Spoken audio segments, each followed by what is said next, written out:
Welcome to my kitchen. I'm excited to share with you a family favorite today.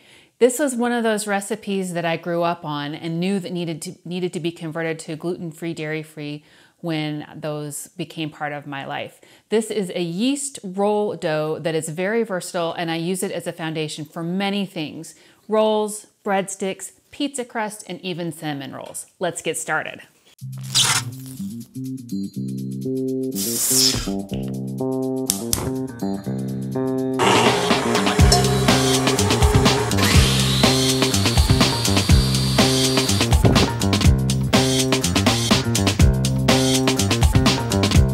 Hello.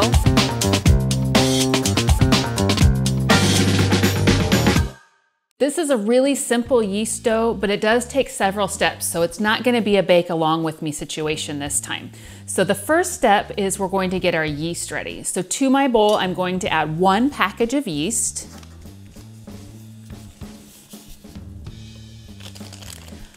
And then I need a cup of milk, whatever non-dairy milk product you use. I'm using almond milk because that happens to be what I keep on hand for baking.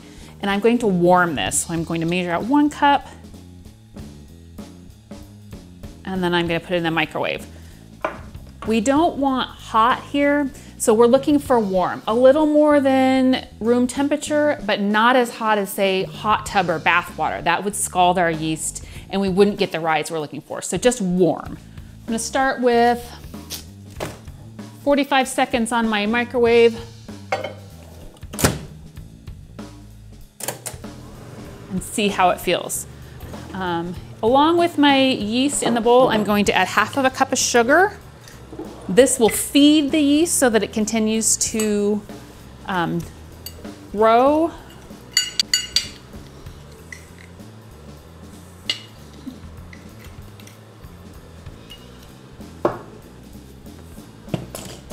And 2 cups of my basic flour dough recipe.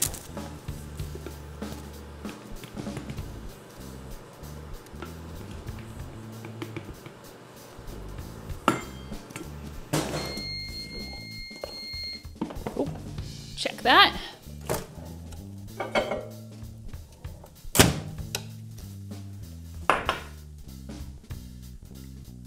So I'm just stirring it around because, as you know, microwaves tends to heat the outside first, so I just want to make sure that it's even all the way through. Yeah, and this is a good, a little more than lukewarm, so I definitely feel warmth to the touch, but it's not hot. So I'm gonna just give this a quick dry ingredients mix around.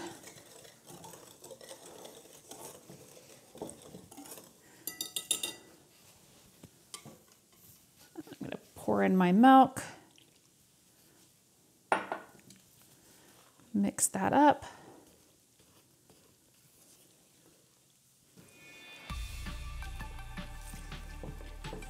All right, now this needs to sit for about ½ an hour to let the yeast do its job before we add the rest of the ingredients.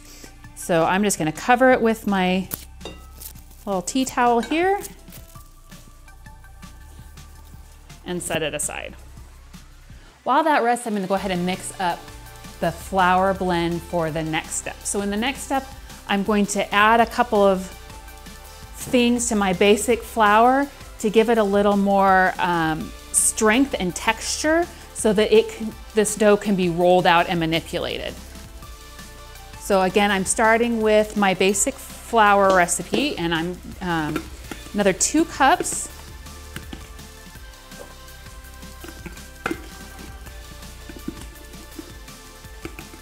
Looks like it's about time to make more flour.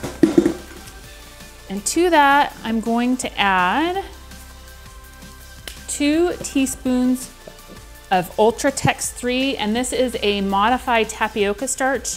And the purpose of this is similar to xanthan gum, although in this recipe, it's going to give the strength that we want into our dough. 1, 2. I'm also going to use some egg white protein powder, which again gives strength, but because egg whites tend to be light. It helps with the lighter texture. This is gonna be 3 teaspoons of egg white protein powder. 1, 2, 3.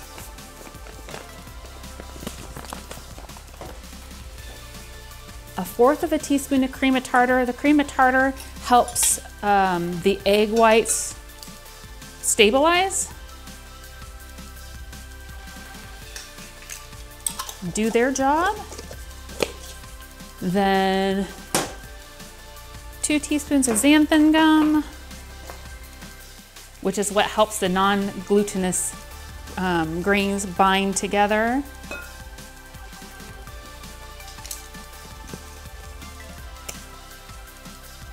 And some salt. About a teaspoon of salt.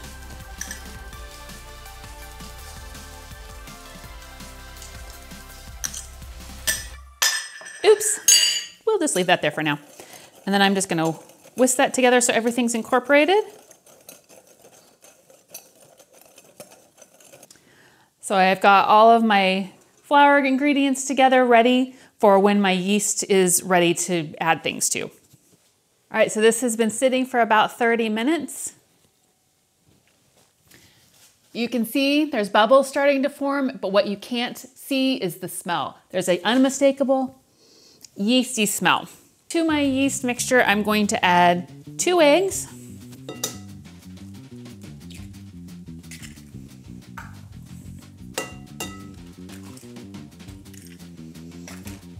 And 1/2 cup of melted butter. So this is a plant-based butter, whatever kind you use.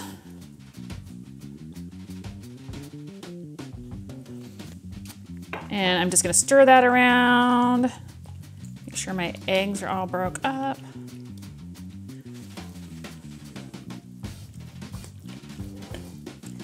What I love about this dough recipe is how easy it is. It does take a lot of time, but that time is really inactive time. The actual work part of it is very easy, much easier than a traditional yeast dough. There's no kneading and letting it rise and kneading again. So you just mix it up and let it sit. And then I'm going to add about 1/2 of the modified flour mixture, mix that in, and then add the other 1/2.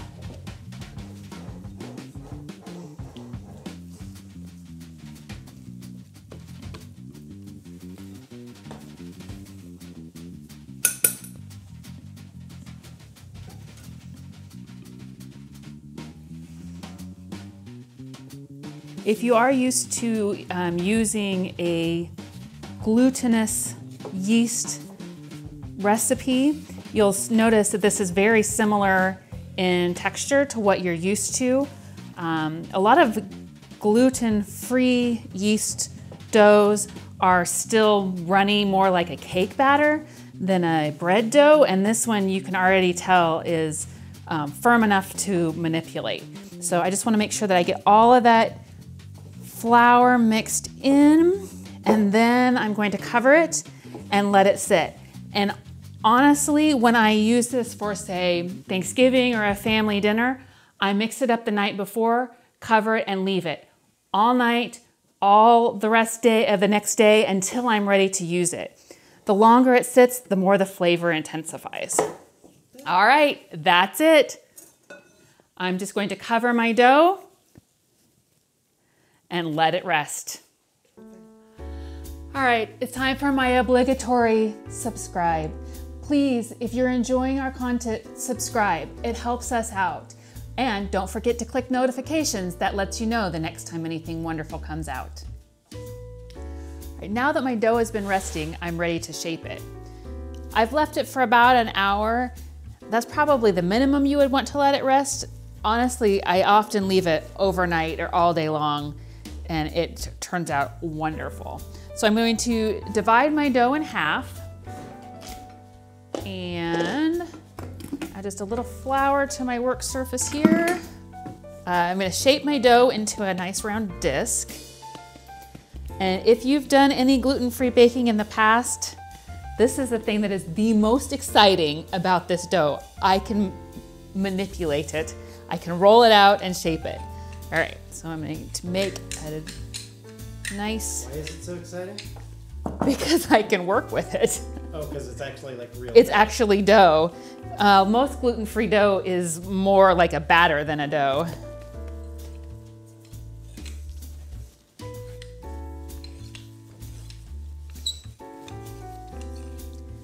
All right. Look at that.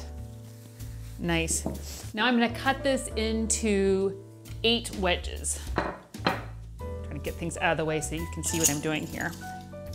So just using my little pizza cutter, cutting it into 8 wedges, and then I'm gonna roll it up.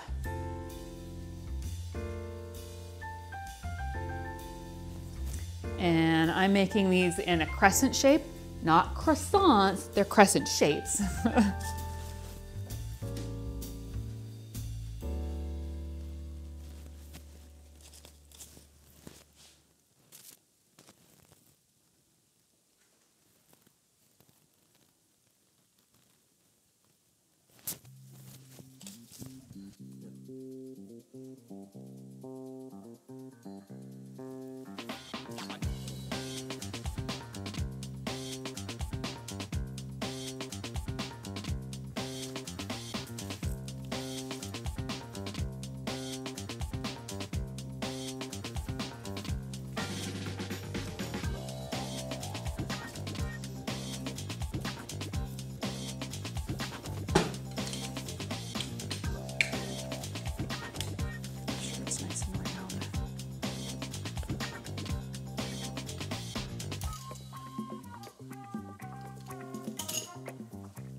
Now that my rolls are shaped, I'm going to use an egg wash.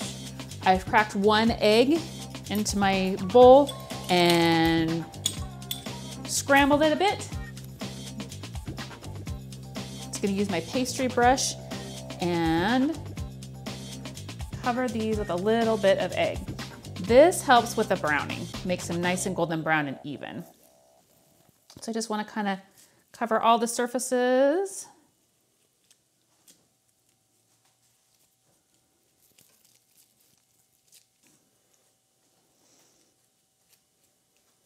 Just get, I'm in every shot, but I want to get a couple of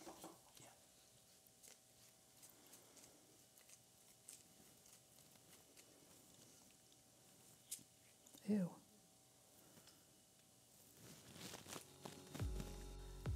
Now, since this is a longer process, I haven't preheated my oven yet. I'm going to preheat my oven to 375 degrees.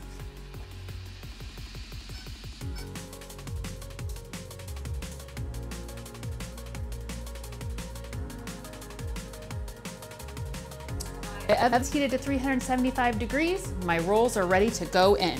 10 minutes, and they'll be ready to taste.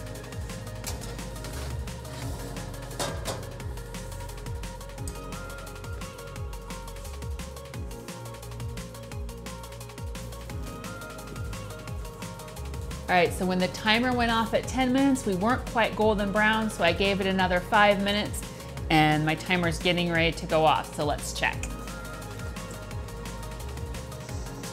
Yeah, that's the golden brown I want to see. Perfect. Heck yeah. All right, here we go.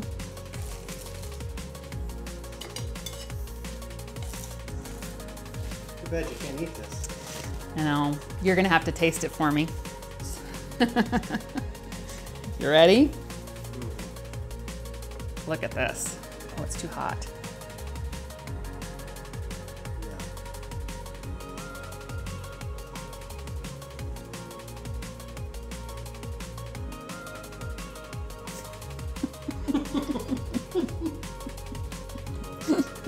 I Need some of that oat butter as well. Yeah, and some jelly. That's some jelly from the other episode.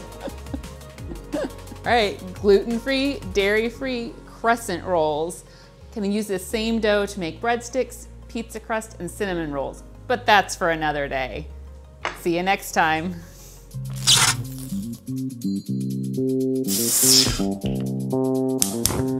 Goodbye.